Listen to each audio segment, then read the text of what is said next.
it's Ninad Sinwani almost.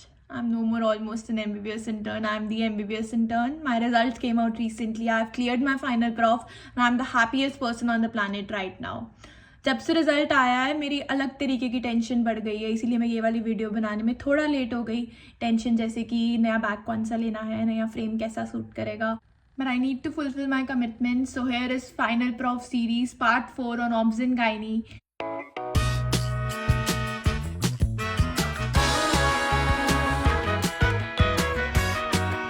If you're from my college and you're watching this video, you need to listen to your Obs and Gynae faculty. जब वो पढ़ाते हैं वो अपनी slides या books नहीं पढ़ाते, वो रियल लाइफ एक्सपीरियंस शेयर करते हैं, real life stories, real life patients जो उन्होंने उस कंडीशन में देखा, उसको कैसे मैनेज किया, ट्रीट किया, और वो चीज़ें, वो कॉन्सेप्ट्स आपके साथ लाइफ लॉन्ग स्टे करते हैं. तो ऑब्स एंड गायनी करने का बेस्ट तरीका, if you are someone who is from my college, first listen to your faculty, listen to your professors.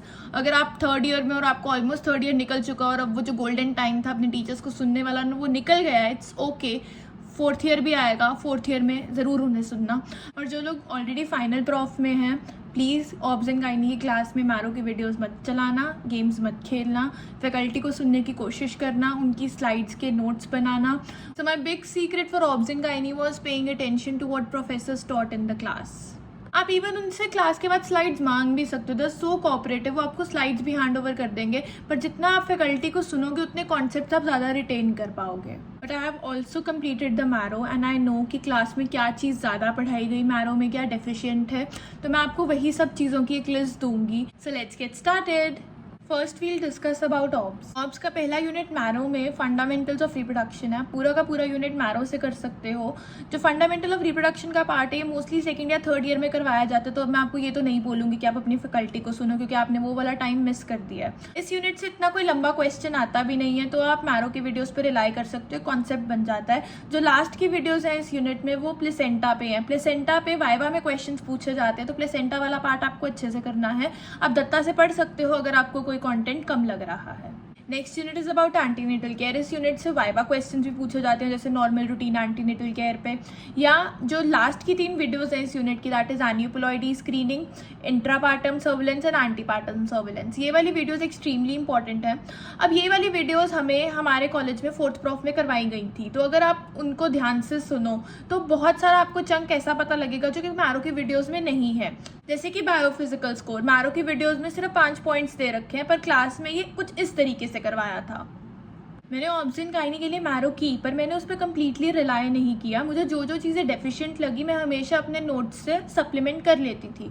तो आप वैसे भी कर सकते हो, पर अगर आप नॉर्मल बायोफिजिकल स्कोर भी लिख के आओगे तो आपको मार्क्स दे दिए जाएंगे. मेरे अंदर हमेशा से कीड़ा रहा है ऑब्स एंड गायनी को अच्छे से करने का, क्योंकि मुझे सब्जेक्ट पढ़ना बहुत पसंद था. ज़रूरी नहीं है कीड़ा सबके अंदर हो, तो आप मैरो भी कर सकते हो, it's enough. Next unit is medical and surgical complications. ये यूनिट मैरो में बहुत अच्छा दिया हुआ है. मैंने ये वाला यूनिट मैरो से ही किया था और मैंने चीज़ों को सप्लीमेंट किया था. वो आपकी मर्जी है, आपने सप्लीमेंट करना है या नहीं करना है, पर अगर आप एक बार अपनी फैकल्टी को क्लास में सुनोगे तो आपको एक्स्ट्रा पॉइंट्स पता चलेंगे और मैरो को याद करना आसान हो जाएगा. दूसरा और बढ़िया तरीका जो मैंने भी फॉलो किया था, ओपीडी में जाओ, पेशेंट्स को देखो, उनसे उनकी हिस्ट्री लो. एचडीपी के पेशेंट्स, जीडीएम के पेशेंट्स आम ही मिल जाते हैं. उनकी रिपोर्ट्स पढ़ो, उनकी स्क्रीनिंग टेस्ट देखो कब करवाए गए, तो इससे जो भी चीज़ आप थ्योरी में पढ़ रहे हो आपको उसका प्रैक्टिकल इम्प्लीकेशन पता चल जाएगा. Next, during our labour room postings हमने एक्लेम्सिया का पेशेंट देखा था. वो हमारे सामने सीज कर रही थी, तो उसका जैसे जैसे मैनेजमेंट होता गया एक्लेम्सिया वाला पार्ट कवर हो गया. So more you see the more you learn. Liver disorders in pregnancy थोड़ा इंफीरियर एंड पे दे रखा है. आप मुझसे भी नोट्स ले सकते हैं, मैंने इसके नोट्स बनाए थे. या again I would say listen to your faculty. The next part is obstetrical complications. इस यूनिट में एक मुझे जेस्टेशनल ट्रोफोब्लास्टिक डिजीज थोड़ा इंफीरियर एंड पे लगा, उसकी मैनेजमेंट थोड़ी कम दे रखी है, क्लास में थोड़ी ज़्यादा करवाई थी. अगेन मेरे अंदर वो कीड़ा है ऑब्स को ज़्यादा पढ़ने का, तो शायद इसलिए मुझे लगता है कि थोड़े इंफीरियर एंड पे दे रखा है. आप मैरो से कर सकते हो, पर जब जो क्लास टेस्ट होंगे शायद उनमें आपको उतने मार्क्स ना दिए जाएँ, क्योंकि अगर फैकल्टी ने ज़्यादा पढ़ाया है तो वो वही चीज़ें एक्सपेक्ट करते हैं. For APH I would advise या तो दत्ता पढ़ लो या सेरेबेलम कर लो। मैरो में इतने अच्छे से नहीं दे रखा और APH पे 12 नंबर का क्वेश्चन आ ही जाता है। Next unit is labour. Labour की जो पहली वीडियो मैटरनल पेल्विस पे, मैटरनल पेल्विस अपने आप में एक बहुत इंपॉर्टेंट टॉपिक है और ये प्रैक्टिकल में भी बहुत ज़्यादा पूछा जाता है। थ्योरी में क्वेश्चन इसके लिमिटेड से ही गिने चुने क्वेश्चन है। मैटरनल पेल्विस करना कैसे है इसके लिए मैं आज ही इंस्टाग्राम पे एक अपनी रील अपलोड करूंगी, आप उसको देख सकते हैं, क्योंकि ये एक थ्योरी वीडियो और मैं इसमें प्रैक्टिकल पार्ट इंक्लूड नहीं करना चाहती हूँ। Next is postpartum haemorrhage. Postpartum haemorrhage I would advise कि आप बुक से पढ़ें और मैरो में चीज़ों को सप्लीमेंट कर लें। मैरो में थोड़ी डेफिनेशंस अलग दे रखी हैं, बुक में अलग है, थोड़ी क्लासिफिकेशन का फ़र्क है, तो एक बार उसको बुक से पढ़ लेना चाहिए और फिर मैरो पे सप्लीमेंटेशंस कर लेनी चाहिए। पेरिनियल टीयर में OASI that is obstetric anal sphincter injuries marrow में नहीं दे रखा है, तो वो आपको बुक से देखना पड़ेगा या आप सेरिबेलम से भी कर सकते हैं। सेरिबेलम में भी बहुत अच्छे तरीके से करवाया है। Inverted uterus, retained placenta, placenta accreta spectrum I would advise book से देख लेना चाहिए। जिसे मैरो में ओसुलिवान टेक्निक का सिर्फ नेम मेंशन है फॉर इन्वर्जन ऑफ यूट्रस, पर हमें 5 मार्क्स का क्वेश्चन आया था सेंड अप एग्जाम्स में, क्योंकि प्रोफेसर्स ने क्लास में करवाया था इसीलिए उन्होंने क्वेश्चन डाला। Next is mall presentation. Mall presentation तो मैं आपको बिल्कुल भी एडवाइज नहीं करूंगी मैरो से करना, बहुत कम कंटेंट है, अच्छा कंटेंट नहीं है। एक समरी दे रखी है मैरो में, पर इसको करने का बेस्ट तरीका बुक से ही है। बुक से माल प्रेजेंटेशन वाले चैप्टर को पढ़ना चाहिए। मैंने वो चैप्टर 7-8 बार पढ़ा था, कभी प्रैक्टिकल्स के लिए, कभी सेंडअप्स के लिए, कभी मिड सेम्स के लिए, पर वो वाला चैप्टर पढ़ना बहुत ज़रूरी है। Next is instrumental delivery and caesarean. ये वाला पार्ट मैरो में अच्छा नहीं है, या तो आप दत्ता से पढ़िए या आप सेरेबेलम से करिए। सेरेबेलम से करना मैं एडवाइस करूंगी क्योंकि सेरेबेलम में दत्ता की ही लाइंस दे रखी हैं। रादर आपको कोई भी टॉपिक जो इंफीरियर एंड पे लग रहा है मैरो में, वो आप सेरेबेलम से करो। आपको सेरेबेलम से करना बहुत आसान लगेगा। अगर आपने उसकी वीडियोस नहीं भी देखनी तो भी चलेगा, आपको नोट्स पढ़ के भी चीज़ें समझ आ जाएंगी। पर जितना फोर्सेप्स मैरो में दे रखा है उससे आप अपना प्रैक्टिकल नहीं कर सकते हो। मेरा पूरा का पूरा ऑब्स का practical was on forceps delivery, और अगर मैं सेरिबेलम से फोर्सेप्स ना करके जाती तो मैं एग्जामिनर के सामने एकदम चुप होके बैठ के आ जाती। परप्यूरियम से क्वेश्चंस पूछे जाते हैं, एग्जाम्पल ब्रेस्ट फीडिंग की टेक्निक्स हमें सेंडअप्स में आया था और हमें से किसी को भी नहीं आती थी, किसी को कुछ याद नहीं था। हर जगह लेबर रूम में ब्रेस्ट फीडिंग टेक्निक्स के पोस्टर लगे हुए, पर हमने कभी उन पर ध्यान ही नहीं दिया।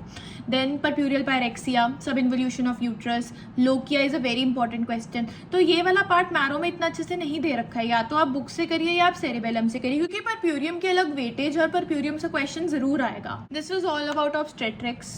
मिला के मैंने मैरो की कुछ पार्ट के लिए सेरिबेलम पे रिलाई किया और क्लास में टीचर्स को बहुत अच्छे से सुना, प्रैक्टिकल नॉलेज के साथ थ्योरी नॉलेज को सप्लीमेंट करने की कोशिश की ताकि चीज़ों को लॉन्ग रन में याद रखना बहुत आसान रहे।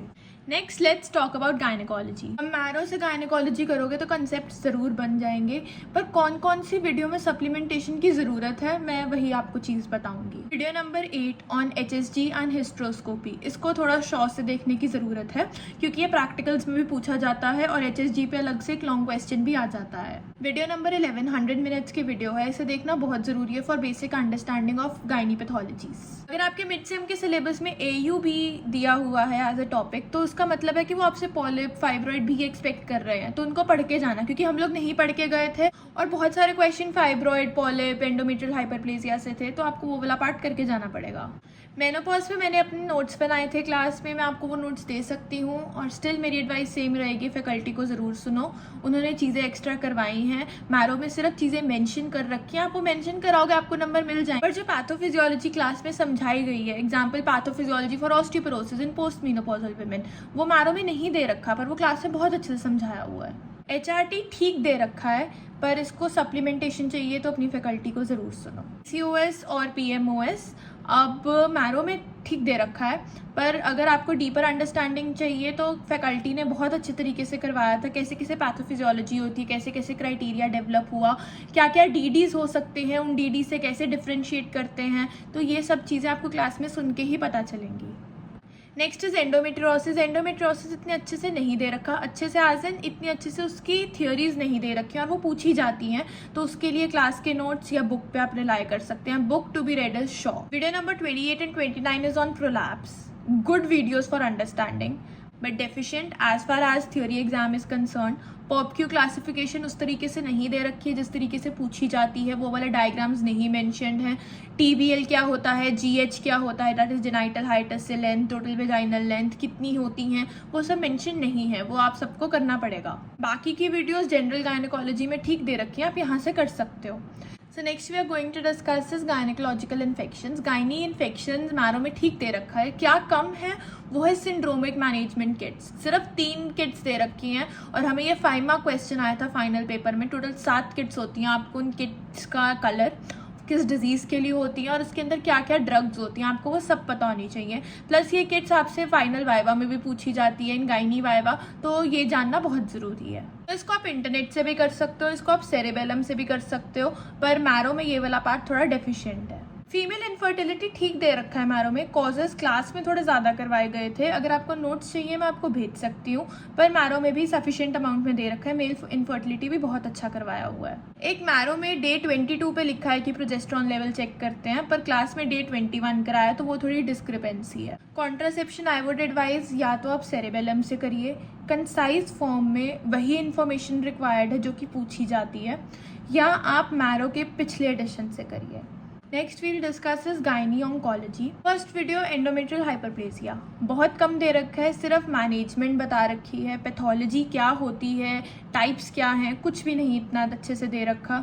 आई वुड एडवाइज या तो नोट्स करिए या शो पढ़िए या क्लास में टीचर को सुनिए। अब जितने भी गायनी के कैंसर्स हैं सबकी स्टेजिंग मैरो में उस हिसाब से दे रखी है कि आपको PG के लिए याद रहे, पर थ्योरी एग्जाम्स में वो प्रॉपर स्टेजिंग एक्सपेक्ट करते हैं। इसलिए एंडोमेट्रियल कैंसर की स्टेजिंग या तो आप इंटरनेट से निकालिए जो ऑफिशियल स्टेजिंग दे रखी है, या नोट्स जो मैंने बनाया मैं आपको भेज सकती हूँ उसमें से करो, या बेस्ट तरीका है क्लास में टीचर को सुनो और उसके नोट्स बनाओ। CIN पार्ट 1 पार्ट 2 उसमें क्या कम है वो है कॉल्पोस्कोपी अच्छे से नहीं दे रखा, कॉल्पोस्कोपिक फाइंडिंग्स नहीं दे रखी। कॉल्पोस्कोपी पे अलग से 5 नंबर का क्वेश्चन आता है, इतना अच्छे से नहीं करवाया हुआ। Then question such as prevalence, HPV structure, 90 70 90 slogan, ये फाइनल्स में चाहे ना पूछे जाएं, पर क्योंकि फैकल्टी इन्हें करवाती है तो वो सेंडअप्स तक ये वाले क्वेश्चन डालते रहेंगे और फिर आपको मार्क्स नहीं आएंगे और आपको लगेगा कि अरे हमें तो ऑब्जन गायनी आती ही नहीं है। ये सर्विक्स वाली वीडियो है, उसमें फिर से स्टेजिंग सही नहीं है, वो वाली स्टेजिंग को एग्जाम में मत लिखना, मार्क्स नहीं मिलेंगे। प्लस CA सर्विक्स में वो आपसे एक्सपेक्ट करते हैं कि आप साथ में डायग्राम्स भी बनाएं जो कि शो में दे रखे हैं, जो कि मैरो में उनका जिक्र भी नहीं है, तो वो वाले डायग्राम्स भी करने हैं। CA सर्विक्स में पैप स्मीयर रिपोर्ट को इंटरप्रेट करना पूछा जाता है, मैरो में नहीं दे रखा है। Next is CA ovary, separate questions पूछे जाते हैं, immature teratoma, dysgerminoma, yolk sac tumour, Marrow में उतने सफिशिएंट अमाउंट में नहीं दे रखे। मैंने इनको थोड़ा पैथो से सप्लीमेंट किया था और क्लास में जो नोट्स थे उनसे, आप दोनों तरीके से कर सकते हैं। प्लस स्टेजिंग तो जो ऑफिशियल स्टेजिंग है वही करनी है, मैरो वाली स्टेजिंग पे रिलाई मत करना, उससे आपको एक ब्रीफ मिल जाएगा कि हाँ ऐसे ऐसे ऐसे होता है, पर स्टेजिंग में वो आपसे वही सेम लाइन वही सेम वर्ड्स एक्सपेक्ट करते हैं जो कि ऑफिशियली वेबसाइट पे प्रेजेंट है।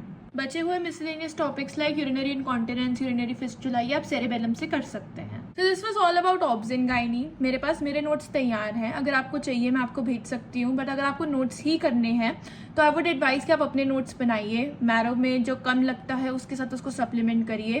प्रैक्टिकल नॉलेज के साथ थ्योरी नॉलेज को अगर आप जोड़ लेंगे तो उससे बढ़िया पढ़ाई आपकी नहीं हो पाएगी। तो OPD में जाओ, पेशेंट्स देखो, लेबर रूम पोस्टिंग्स को थोड़ा सीरियसली लो, काम सीखने की कोशिश करो, तो चीज़ें ज़्यादा अच्छी तरह समझ आएंगी। I hope you like my video, I hope it will help you out. Please like, share and subscribe. See you in the next video.